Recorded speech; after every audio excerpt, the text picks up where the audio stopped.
Merci, Madame Marois. Strange, right? What in the world could a random French phrase like, thank you, Mrs. Marois, possibly have to do with ancient Mesopotamia? Well, believe it or not, that's exactly where our story kicks off today. So picture this, it's 2025. You're settling in to watch a new documentary all about ancient Mesopotamia. You turn on the auto-generated captions and, instead of seeing words like Sumerians or Babylonians, you get that. A totally random bit of French, just sitting there, completely out of place. It's like a digital ghost buried deep in the file. Yeah, a real ghost in the machine. And what's so wild about this whole thing is that this very modern, very digital mystery, it actually points us back thousands and thousands of years, all the way back to the very first messages humanity ever tried to save.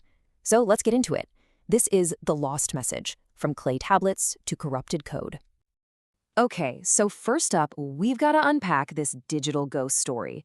I mean, how does a straightforward history lesson, about the cradle of civilization, suddenly turn into this bizarre high-tech mystery?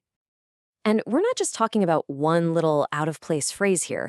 No, the whole transcript was an absolute train wreck. It was this chaotic jumble of English and French. There were weird project notes like Zoom sur un projet, a totally random mention of Queenstown, and sentences that would just stop. It was like two completely different videos got slammed together in the system. So what gives, right? Well, the experts have basically narrowed it down to two main ideas.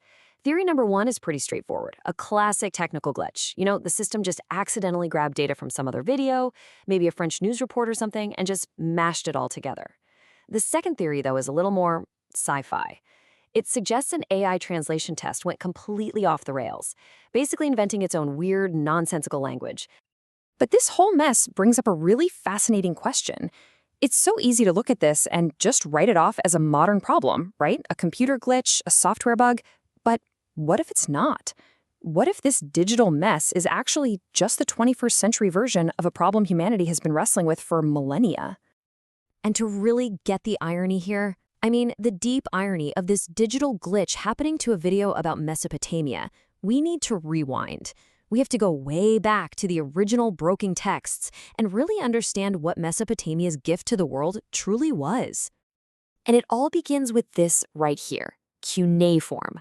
Now, this wasn't just a new way to write. This was a full-blown revolution.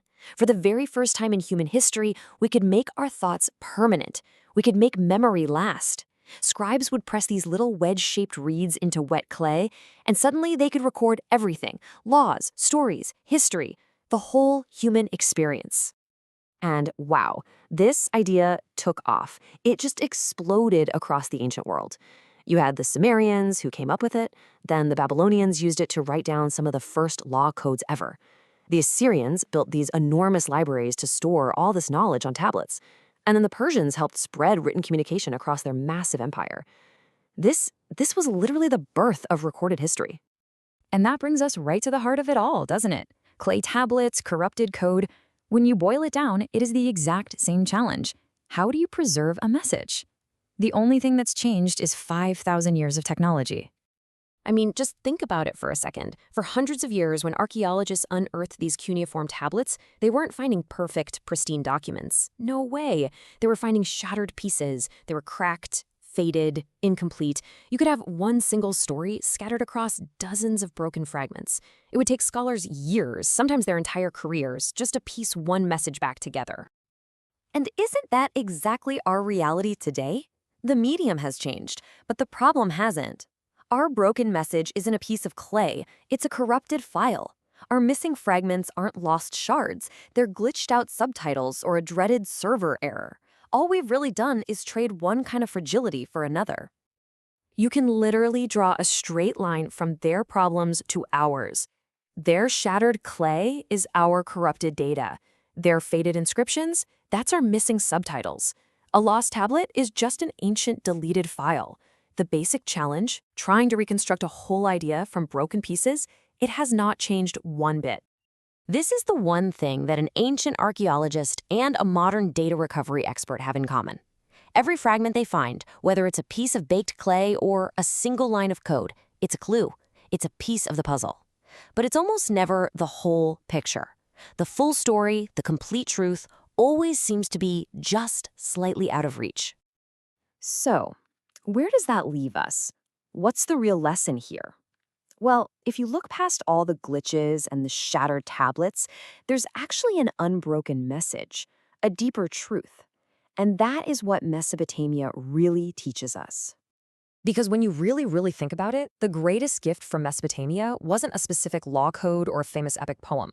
It was the idea of writing itself, the absolutely mind-blowing, world-changing concept that a thought, a story, a memory could actually outlive the person who had it. They basically invented permanence. And that is the thread that connects everything. Sure, our tools have changed beyond recognition. We've gone from clay and reeds to code and algorithms, but the basic human drive, that has never changed. It's always been about preserving knowledge and passing it on. It's a pretty humbling thought, right? Our digital world feels so solid, so permanent, but it's actually just as fragile. Every single text you send, every photo you post, it's just the latest entry in a 5,000-year-old story that started with someone pressing a stick into a piece of mud. So, I'll just leave you with this to chew on. From clay tablets baked in the sun to data whizzing around cloud servers, our goal has always been the same, to make our voices last. But fast forward 5,000 years from now, is someone going to find our digital world, with all its broken links, its forgotten passwords, its obsolete file formats, any easier to piece together than a shattered clay tablet? Or have we just created a much more complicated puzzle for the future to solve?